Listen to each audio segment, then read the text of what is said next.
Assalamualaikum warahmatullahi wabarakatuh. Alhamdulillahirabbil alamin. Asyhadu an la ilaha illallah wa asyhadu anna Muhammadar Rasulullah. Raditu billahi rabba wa bil islami dina wa bi Muhammadin nabiyya wa rasula. Rabbi shrah li sadri wa yassir li amri wahlul 'uqdatam min lisani yafqahu qawli. Senang bertemu dengan Anda semua di mana saja Anda berada ya. Kita akan membahas ya tentang identifikasi kebutuhan dan potensi pemberdayaan masyarakat yang tentunya kita dengan kondisi sekarang ini sangat diperlukan untuk meningkatkan hal-hal yang berhubungan dengan taraf hidup masyarakat secara luas ya tentunya. Pertanyaannya kita mulai dari mengapa identifikasi itu penting. Nah, ini yang harus kita dari awal kita harus perhatikan. Jadi identifikasi kebutuhan dan potensi masyarakat adalah proses sistematis untuk memahami masalah utama yang terjadi di masyarakat ya, yang dihadapi oleh masyarakat serta sumber daya yang dapat kita manfaatkan dalam memberdayakan mereka. Nah, pendekatan ini sangat penting karena setiap komunitas akan memiliki ya, karakteristik yang berbeda, memiliki karakteristik tertentu yang berbeda antar daerah ya, antara golongan mungkin yang ada. Nah, sehingga program pemberdayaan ini harus disesuaikan dengan kondisi sosial yang ada, kemudian kondisi ekonomi serta budaya yang ada di sekitarnya atau di masyarakat itu sendiri. Nah, jika tidak kita lakukan, apa konsekuensinya ya? Intervensi ini dapat tidak efektif ya. Kita melakukan program juga tidak efektif atau bahkan ya kontraproduktif ya. Kita pengen memberdayakan mereka supaya tingkat ekonominya meningkat, malah nggak ada hasilnya ya, capek saja. Oleh karena itu, jadi pemahaman yang mendalam tentang kebutuhan dan potensi masyarakat adalah kunci keberhasilan program pemberdayaan ya. Apa yang harus kita lakukan?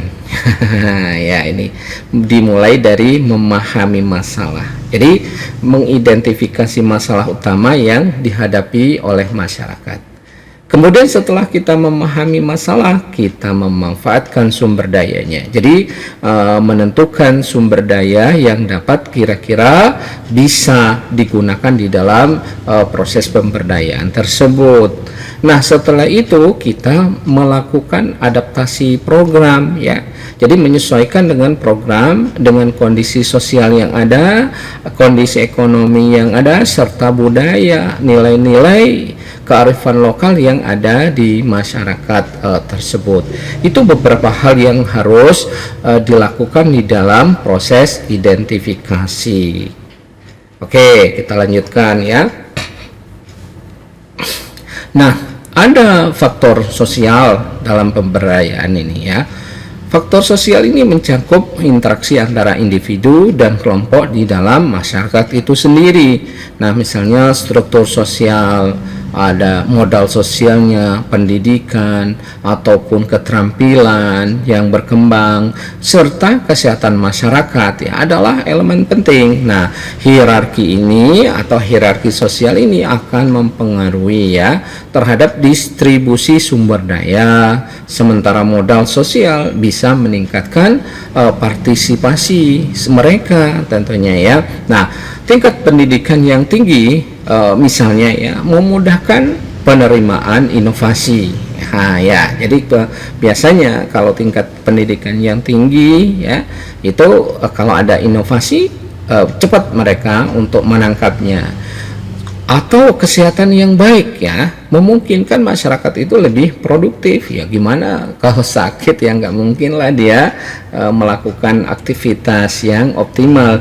Nah, dari contoh ini ya, masyarakat yang dengan kepemimpinan adat yang kuat misalnya lebih efektif dalam menggerakkan perubahan sosial ya. Kalau ada contoh ya, masyarakat di suatu tempat ada kepemimpinan adat yang dihormati, yang disegani, ini juga lebih efektif di dalam proses kita melakukan perubahan sosial. Nah, yang pertama yang harus kita perhatikan adalah struktur sosial tadi. Hierarki sosial itu akan mempengaruhi distribusi sumber daya. Kemudian yang kedua, modal sosial, ya, kepercayaan dan jaringan sosial ini akan meningkatkan partisipasi mereka. Yang ketiga tentunya tingkat pendidikan tadi yang sudah digambarkan. Tingkat pendidikan yang tinggi ini akan memudahkan penerimaan inovasi. Jadi ketiga faktor sosial ini bisa, harus, atau kita identifikasi, kita manfaatkan semaksimal mungkin akan agar program pemberdayaan kita berhasil. Nah, berikutnya adalah faktor ekonomi di dalam pemberdayaan. Jadi pemberdayaan ekonomi sering menjadi fokus utama, ya, yang menjadi titik tolak biasanya. Nah, tingkat pendapatan dan pengeluaran, ya, sumber mata pencaharian, kemudian akses terhadap modal serta daya beli mereka dan pola konsumsi adalah faktor ekonomi yang perlu diperhatikan. Jadi beberapa hal mereka harus kita lihat, ya. Kemudian masyarakat dengan pendapatan rendah misalnya, ini membutuhkan intervensi bagaimana kita bisa meningkatkan sumber penghasilan mereka, ya, dari program-program yang bisa kita lakukan. Kemudian program microfinance misalnya atau koperasi dapat membantu memberikan akses permodalan bagi masyarakat miskin ini, ya, yang tinggal di daerah di pelosok misalnya. Nah, dengan apa bisa dilakukan pelatihan keterampilan bagi ibu-ibu rumah tangga dari dalam membuat produk lokal misalnya, sumber daya lokal yang ada, yang potensial, yang insya Allah di seluruh tempat di Indonesia itu melimpah, dan bahkan kalau bisa memanfaatkan potensi limbah, ya, atau produk yang tidak dimanfaatkan, itu akan lebih besar lagi. Jadi ini akan meningkatkan pendapatan rumah tangga. Nah, sekarang yang pertama itu yang apa harus ditingkatkan? Yang pertama adalah pendapatan mereka. Bagaimanapun kondisi seperti sekarang ini, ya, sulit, segala macam aspek sulit, ya. Kita perlu intervensi untuk meningkatkan sumber penghasilan mereka sekecil apapun, ya. Yang penting mereka mendapatkan pekerjaan ataupun aktivitas yang menghasilkan pendapatan untuk menopang kehidupan mereka, ya. Kemudian setelah itu, ya, mata pencaharian, ya. Jadi ini akan berdampak mata pencaharian ini terhadap pendapatan mereka. Pekerjaan utama menentukan jenis intervensi, ya. Memang di daerah atau di pelosok ataupun di desa kadang-kadang ada kerja serabutan, tapi kita mencoba mencari, mengidentifikasi apa sih yang bisa nantinya dijadikan mata pencaharian yang utama, ya. Jadi supaya lebih fokus intervensi kita bisa berhasil. Kemudian yang ketiga yang tidak kalah pentingnya, kalau memungkinkan ada akses modal di sini, ya. Jadi kurangnya akses modal ini menjadi hambatan, ya.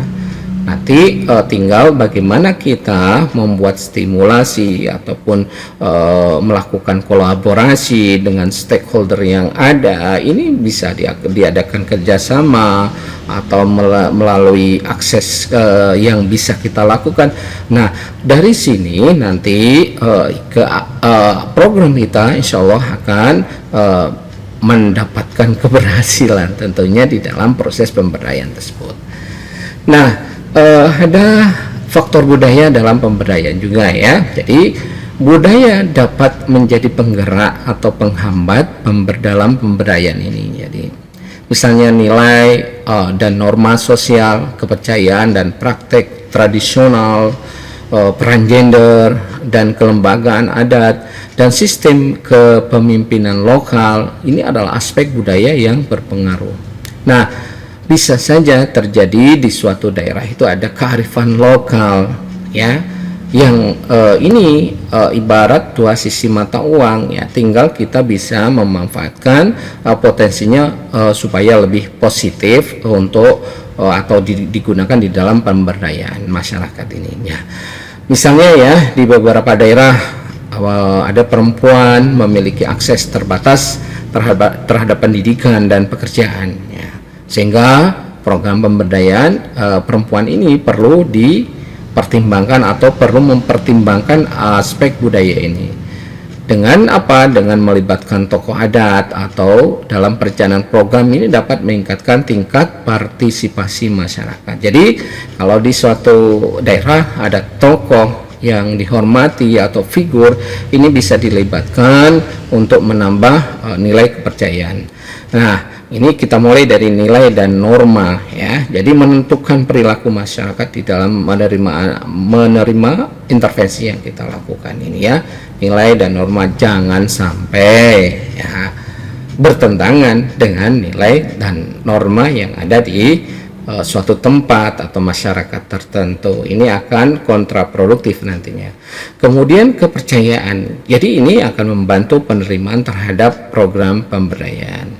Kemudian yang berikutnya adalah faktor peran gender ya, di mana struktur patriarki dapat menjadi hambatan nantinya. Nah, kita harus benar-benar perhatikan ketika faktor budaya ini di dalam proses pemberdayaan masyarakat.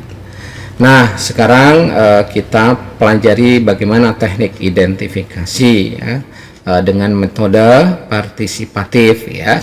Metode partisipatif ini bisa melibatkan masyarakat di dalam menganalisis kondisi mereka sendiri. Misalnya ya, participatory rural appraisal atau dikenal dengan PRA, bisa juga menggunakan focus group discussion atau juga wawancara mendalam, atau juga dilakukan observasi langsung. Adalah teknik yang umum biasa digunakan di dalam metode partisipatif ini ya. Jadi masyarakat diminta membuat misalnya bagaimana kondisi peta desa untuk mengidentifikasi aset dan masalah utama yang terjadi. Nah, kemudian FGD dengan kelompok perempuan dapat memahami hambatan mereka di dalam memperoleh pekerjaan misalnya, memperoleh tambahan pendapatan dan lain-lain ya, mungkin di masalah kondisi perbaikan kesehatan, sarana dan prasarana yang mungkin bisa kita dapatkan. Nah, observasi langsung dapat mengamati pola kerja petani misalnya, atau yang bergerak di bidang pertanian, perikanan dan seterusnya, yang bergerak di bagaimana peningkatan taraf kesehatan masyarakat, serta kita ambil masalah ataupun kita pelajari masalah yang mereka hadapi. Nah, PRA ini ya, misalnya ya, masyarakat menganalisis kondisi mereka sendiri dengan teknik PRA ini. Kalau FGD bagaimana? Menggali persepsi dan pendapat masyarakat. Kalau wawancara ya, memahami dinamika sosial yang ada. Ini adalah hal-hal yang bisa digunakan teknik identifikasi ini ya, yang bisa dilakukan di dalam proses pemberdayaan masyarakat ya.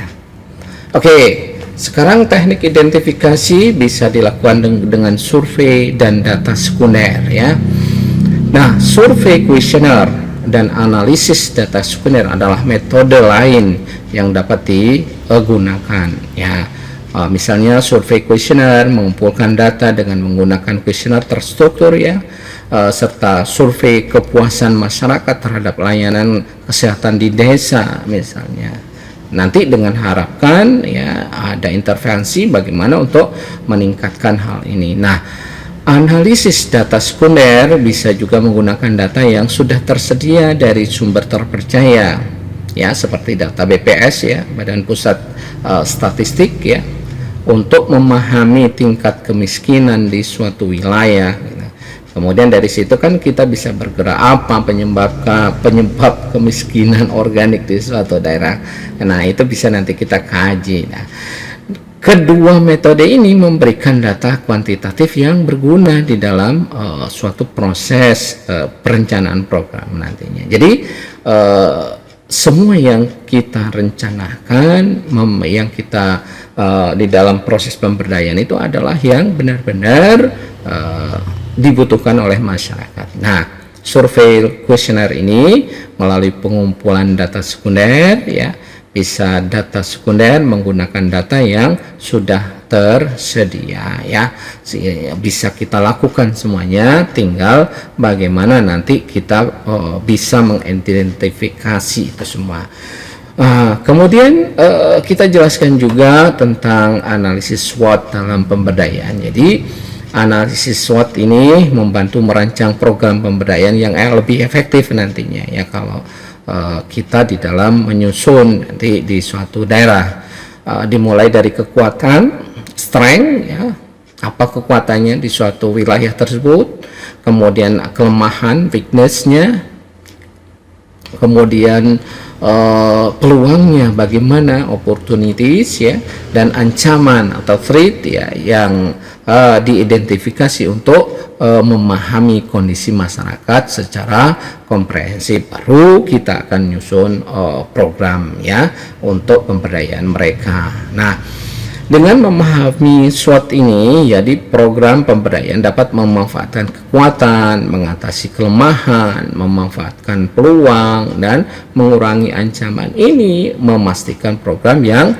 lebih relevan dan berkelanjutan. Misalnya strength-nya apa, yang kemudian weakness-nya apa, opportunities apa, dan threat-nya apa. Nanti kita kupas masing-masing ya, bagaimana yang sebenarnya atau lebih detail. Nah, dari berbagai uraian tadi bisa disimpulkan bahwa pemberdayaan berbasis data ya, masyarakat berbasisnya fakta dan realita yang ada. Nah, identifikasi kebutuhan dan potensi masyarakat adalah tahap awal yang penting dalam pemberdayaan. Jadi faktor sosial ya, ekonomi dan budaya sangat mempengaruhi dinamika masyarakat, sehingga pendekatan yang digunakan harus kontekstual dan berbasis data yang ada, jangan meleset ya. Nah, dengan menggunakan metode yang tepat ya, program pemberdayaan dapat lebih efektif dalam meningkatkan kesejahteraan masyarakat. Pemahaman ya, yang mendalam tentang kebutuhan dan potensi masyarakat adalah kunci keberhasilan program pemberdayaan yang berkelanjutan ya tentunya. Semoga penjelasan ini, sharing ini memberikan wawasan yang berguna bagi kita semua dan merancang program terus bersemangat ya di dalam proses pemberdayaan yang efektif dan berkelanjutan, tentunya semuanya untuk kesejahteraan ya, untuk kemaslahatan umat, untuk kita semua supaya kita berdaya tidak menjadi dhu'afa terus ya. Nasrum minallah wa fatun qarib. Wassalamualaikum warahmatullahi wabarakatuh.